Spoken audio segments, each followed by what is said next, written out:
Magandang araw mga kapuso kapito. Muli ito po si Kuya Roger. Tayo po magsasagawa ng recap doon po sa ating dalawa nating demo video.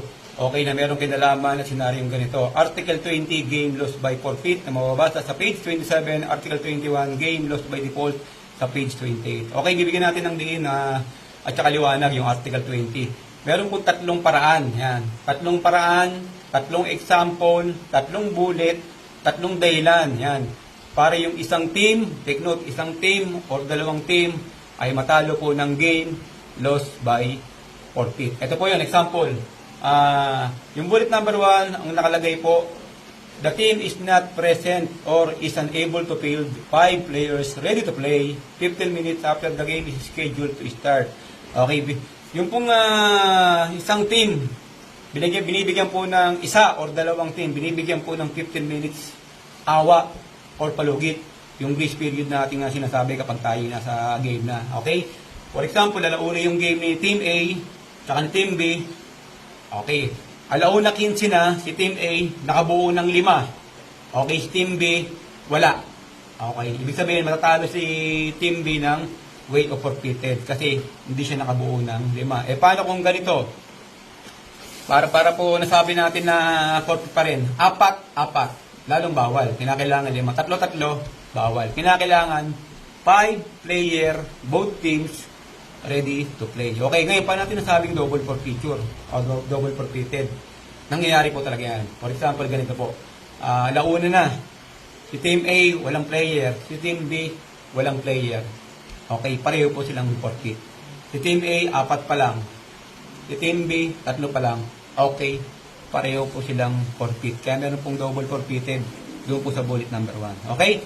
Proceed po tayo sa bullet number 2. Ito yung mga bullet number 2 ay pwede mangyari to before, during the game, at after the game. Take note.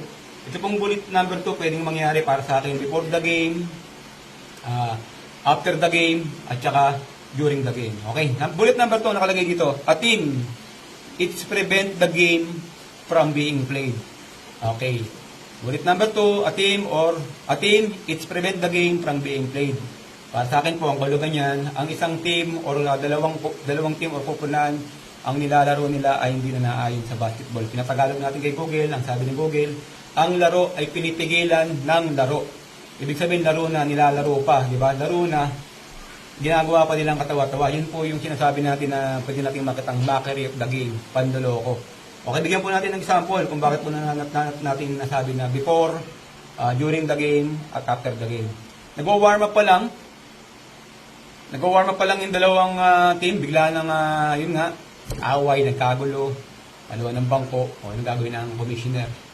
Diba? Pareho silang talo. Kasi kung si commissioner, kung may ginagawa pa tayo dyan na ruling, binibigyan natin ng kopya si commissioner. Pag nag-aaway yung dalawang team, pinangmababang kaso, parehong forfeit o kaya tanggal sa liga. Okay, kaya pwede mangyari before the game. Okay, during the game, ito na yun, yung pandaloko. During the game, pwede natin makita. Punta muna tayo sa mockery of the game. For example, ang score ko po ay 100 sa Team A. Ang score ni Team B ay 50. Ang ginagawa ni tambak na kasi, last quarter na, salit na yung bola, i-shoot niya ron sa basket ring ng kalaban. Ang ginagawa niya, yung bola, sinushoot niya na sa sarili niyang team-owned basket. Okay, first offense, cancel. Second offense, inulit. Second offense, first offense, makikita ng referee ko sinasadya, not counted. Tapos sabihan yung team captain at saka si coach, assistant coach, baguhin yung tempo ng ginagawa ng player kasi pwede kayong matalo ng way of forfeited according sa bullet number 2. It's action prevent the game from being played, nilalaro yung dinaan sa basketball. Ano pa? Safe procedure, 150. Si 50, yung team bitambak na, yung bola sa halip na ipasa sa kakampi, ang ginagawa, pinapasa sa kalaban. Okay, first offense, okay lang. Second offense, inulit, same procedure. Sabihan okay, first offense pala, makita na pag sinasadya, natambak na yun, no? Sabihan si team captain, si assistant coach, pwedeng matalo ng forfeited kasi yung nilalaro hindi na ayon sa basketball. Ano pa, ito yun. Yung medyo mahababang topic natin, yung kay NBA player, JM, di ba? Yung bola, galing sa infraction of the rules. Take note po, galing po sa infraction of the rules. Ang ibig sabihin, patay po yung oras, patay po yung shot clock. Walang problema kung patay lang yung shot clock at yung oras tumatakbo. Walang problema. Walang problema dyan. Kahit ilang beses gawin ng opensa-depensa na hindi kunin yung bola. Okay, ito yung senaryo. Binato yung bola sa loob. Okay, yung referee nakaganyan. Yung bola ayaw kunin ng opensa at saka depensa. Naubos na yung 3 seconds, 5 seconds, 8 seconds, 14 seconds, 24 seconds. Okay, gagawa na ng decision making yung ating crew chief. According sa Article 46, duties and power ng referee. Okay, kakaroon tayo ng official timeout sa crew chief. Tatawagin yung present ng coach, assistant coach, team captain, both teams, sa harap ni commissioner, kakausapin. Coach, both teams, yung nilalaro nyo, bullet number 2, it's action prevent the game from being played. Iloloko nyo na yung laro, hindi tayo matatapos niyan, magkakaroon tayo ng negative impact sa mga kabataan. Huwag nating ulitin, wala tayo sa professional game, nasa amateur tayo. Okay? Tapos ano pa ginagawa ng player dyan kadalasan? Diba, hindi kinukuha? Ayan, matutulong pa yung player, kaya papasok po yan sa market of the game, panloloko. Okay, tulad nung ginagawa kanina, pinushoot doon, pinapasa kalaban. Okay, ano pa? Ano pa yung pwede natin makita bukod sa market of the game at panloloko? Meron pa, may isa pang tinatawag na panloloko. For example, natapos yung game, talo si team B natalo, bigla nag-protest. Kasi nalaman niya na yung karamihan sa player ng team A ay hugot. Merong rules doon, kailangan walang hugot, tapos yung age limit ganito. Okay, nag-protest si team captain, sinabihan si ref, crew chief, tsaka si commissioner, o sige, ang game under protest. Game, napatunayan na nandaya yung nanalo si team A. Ngayon, mapoforfeit yung game ni team A. Ngayon, paano pwedeng masabing magkaroon ng pwedeng dalawang forfeit bukod dun sa panloloko? Yung ginawa ni JN, di ba? Pwedeng dalawang team ma-forfeit doon kasi ayaw nila kunin yung bola pagkatapos ng tender ng referee. Pero balik tayo, pag nag-warning yung referee, sigurado, pag sinabing pareho kayo ma-forfeit, sigurado yan yung lamang, hindi na ulitin yan. O kaya nung tambak na. Kasi pag narinig ng lamang yan na pwede siyang matalo, pag ginawa uli ng tambak na team, magkakandarapa ng kunin yung bola ng opensa. Okay, balik tayo. Yun nga, yung pandaraya. Paano natin nasabing parehong forfeit? For example, nagprotesta tong isa, kumounter tong isa. Ganun ka din naman eh. Mas marami pa nga sa'yo, 6 yung hugot mo. Pag napatunayan ni commissioner yan, na pareho silang nandaya, pareho silang mapoporfeit. 0-0. Okay, ano pa? Yung during the game, nagkaroon ng special situation. Nag-away lahat ng player. Yan, nag-away, fighting situation. Walang natira.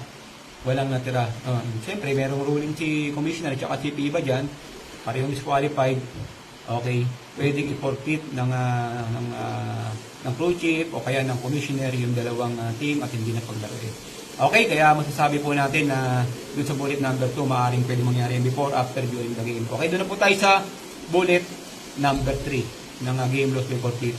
Ito naman yung refuses to play after being instructed to do so by the official. Refuses to play. Maaring isang team or dalawang team yung ayaw maglaro. For example, finals na, tsaka semis. Okay, pares nagpo-protestahan yung dalawa. Protesta kami. May hugot ka rin. Okay, sabi ni coach, sige, tanggalin niyo yung dalawang hugot. Ito yung gallery. Tanggalin. Ang problema, ayaw maglaro ng both teams. Okay, ayaw maglaro. Bagamat bibigyan natin sila ng oras, pinakamahaba na 15 minutes, ipapasok po natin yan sa refuses to play after being instructed to do so by the official. Ayaw maglaro. Okay? Pangalawa. Ano yung pangalawang reason natin sa refuses to play o pangalawang halimbawa? Yung during the game naman, naglalaro na sila. Naglalaro na during the game. Di ba? During the game, okay, sabi nung comeback, okay, minsan yun lamang, nangyayari din yan, pag talaga nainis sa referee, sa commission, sa kakampi, unahin natin yung nainis muna yung comeback. Ayaw na namin maglaro. Committee tsaka referee, kakampi nyo. Okay. Nag-walk out. Okay, magbibigay po tayo ng pinakamahabang oras. 2 minuto hanggang 5 minuto para bumalik yung player, bumalik yung 5. Pag hindi bumalik, walk out. Okay, may senaryo, lamang. May senaryo po talaga, lamang na sila, nag-walk out pa. Nainis sa referee, nainis sa kakampi, or for any reason. Ngayon, ganun din, same procedure. Orasan natin, 2 or 5 minutes. Pag hindi bumalik yung 5, kahit lamang sila, pwede silang matalo ng game lost by forfeit. Ang score po na yan, lahat po ng team na makakakuha ng forfeited game. Diba, ako po yung nanalo sa forfeit, yung kalaban ko hindi dumating, 20 po ako, 0 yung kalaban. Pag pareho kami hindi dumating, 0-0. Okay, pareho po kaming nag-away, walang nanalo, pareho po kaming 0-0. Ngayon, ayaw namin maglaro, parehas kami maglaro, umpisa pa lang ng laro, pareho kaming 0-0. Nag-walkout yung isang team, ang score ng nag-walkout 0, yung nag-stay dun sa laruan 20. Okay? Ang ano niyan sa classification of point, lahat ng mapo-forfeit 0 po sa classification of point sa game nila. Okay, punta po tayo sa article 21. Yung game lost by default. Ito naman, isa lang po. Nangyayari lang po itong game lost by default. Isa lang ang dahilan. During the game. Okay. During the game, a team shall lose a game by default if during the game the team has fewer or less than 2 players on the court ready to play. Ano po ibig sabihin? Ang bilang po ng player nila ay less than 2. Isa na lang. Okay. For example, kasagsagan po ng game, ng laro, na-fouled out po, kung 12 sila, na-fouled out po yung 10, pwede pa. 5, 2, pwede pa. Ngayon, na-fouled out pa yung isa. Na-fouled out pa yung isa. 5, isa na lang. Okay, ibig sabihin, madi-default na po yung isa kasi ang number of player niya sa game ay isa na lang, kung mas mababa po sa 2. Okay, ano po ang score niyan? Ang score po niyan, kung ang default po ay tambak, kung ano po yung score, 150, yung po mag-i-stay. Kung ang default naman ay yung lamang, ang score niya 100, mababaliktad po ang favor. Panalo po yung 5, tambak po yung 5, ang score ng 5, 50, ang score ng isa na lang, 100, mababaliktad po. Ang score po ng 5 player, mababaliktad 2-0. Pagdating ng classification sa point, ang score nila ay 1 point. Okay, muli mga kapito, kapuso, kung may mga pagkukulang tsaka po na, tumatanggap po tayo ng payo at mula sa iba para maging tulong po tayo at biyaya sa isa't isa. Paki-like, share, comment, subscribe, follow po ng ating mga video para sa tuloy-tuloy pa nating pag-demo. Ito po si Kuya Roger. God be the glory. Thank you.